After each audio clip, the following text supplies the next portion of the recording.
So the latest episode of the podcast is about the Daft Days, a poem by Edinburgh poet Robert Fergusson.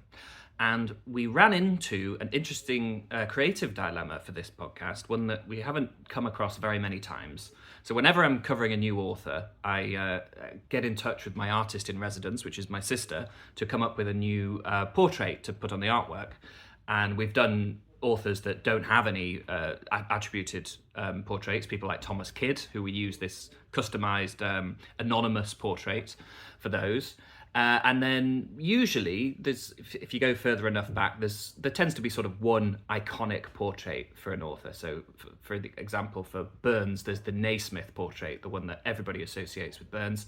In fact, if I can just point you over to the shop, there is a cameo of it just above the door there. You might not be able to see that very well, but that's based on the Naismith portrait with the these sort of helmet hair.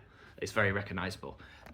With Shakespeare, obviously, there's a whole checkered past there, and there's a particularly checkered past with Ferguson. So the problem I had was the pictures I sent to my sister.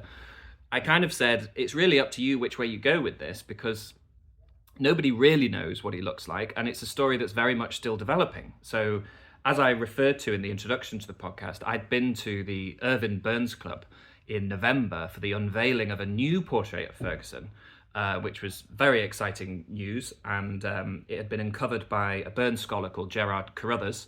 And I thought, as just a quick addendum to my podcast, I'd retell you the story of the portraits of Ferguson as he described it. So this is all very much thanks to Professor Caruthers. But because I showed a few pictures of Ferguson in my podcast, I thought I'd explain where they come from and why they look so dissimilar, because that's the really intriguing thing. But there's these portraits that look like they could be several different people.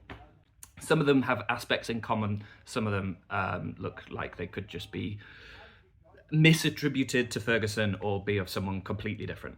So first of all, there is what's called the Cape Club sketch of Ferguson, which isn't a proper portrait. It's just a quick drawing of him as Sir Presenter, the name that he adopted in the Cape Club. They all had these sort of nicknames.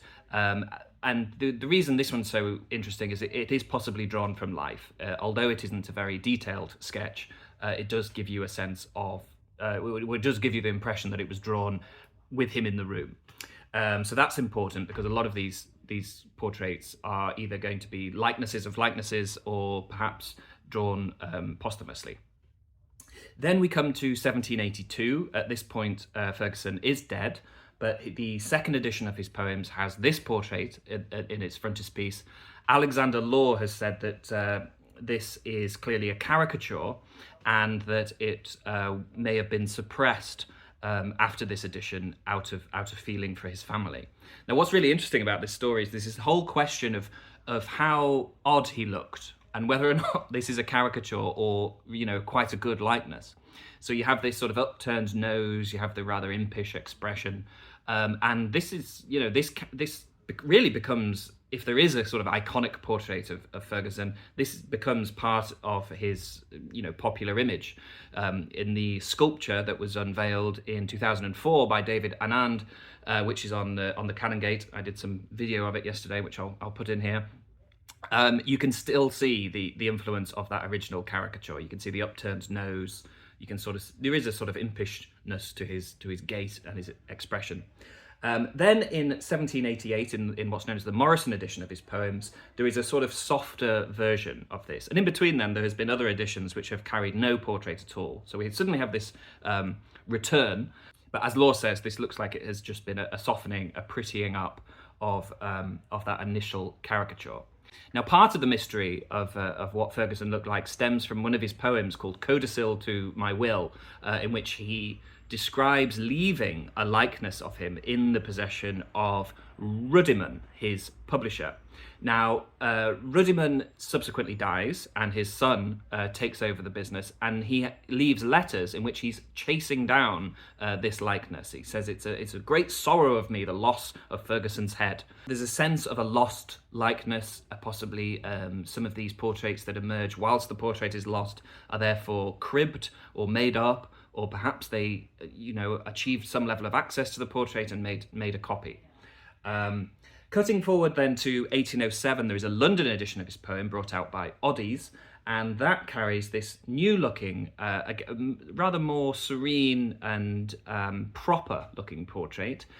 Doesn't necessarily bear a terrific resemblance, in my view, to the earlier ones, but there is some similarity. In this the meeting at the Irvine Burns Club, Gerard Caruthers speculated that this could have been Ferguson's sister sitting for a portrait after the poet had died, which sounds very odd and slightly morbid. So dressing up as your dead relative and being taking that likeness. But it's not totally unknown. In fact, a great-granddaughter of Burns, who was said to have an uncanny likeness to her famous relative, sat for a recreation of the Naismith portrait. So maybe something similar happened with Ferguson's sister. Then going forward to 1851, there is a new engraving of Ferguson included in a new edition of his poems, which Alexander Law says looks like it is simply a boulderization of the first two. And that's very much what it looks like. It looks like another rendition of that original caricature. And then there are two paintings. There is one by Runciman, not to be confused with Rudiman, Alexander Runciman, who does this rather heroic Greek-looking painting. And even though it is in such a different style and is very much not a caricature, it does still have something of the kind of bug-eyed, effeminate look that is you often find in descriptions of Ferguson. People who knew him said he had a slightly effeminate look. He had very captivating eyes. He sometimes looked like he was in delicate health. This painting doesn't look like someone in delicate health. This looks like someone who's leading, Greek armies into battle.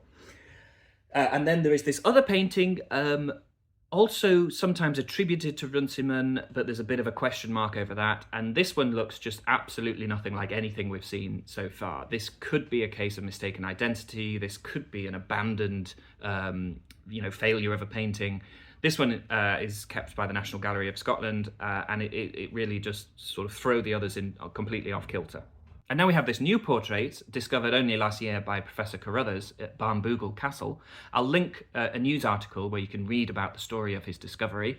As he said in his very entertaining talk, he is a Burns scholar. He is working on a new edition of Burns, and this whole discovery was quite an accident, and it's turned into a bit of a side quest for him. But it's a really interesting painting because while it does bear a resemblance to what we've seen so far, there is a slight impishness of expression, there's an upturned nose, it has that slight delicacy, that slight effeminacy maybe. It also has a character all of its own. I thought, as a layman, that it bore a bit of a resemblance to Paul Rubens, the late actor who played Pee Wee Herman. So there you go, there's an informal breakdown of the story of Ferguson's Fizz, as he calls it in the codicil to his will. If you haven't listened to it already, the episode on the Daft Days is out now. It's on YouTube and all the usual audio platforms.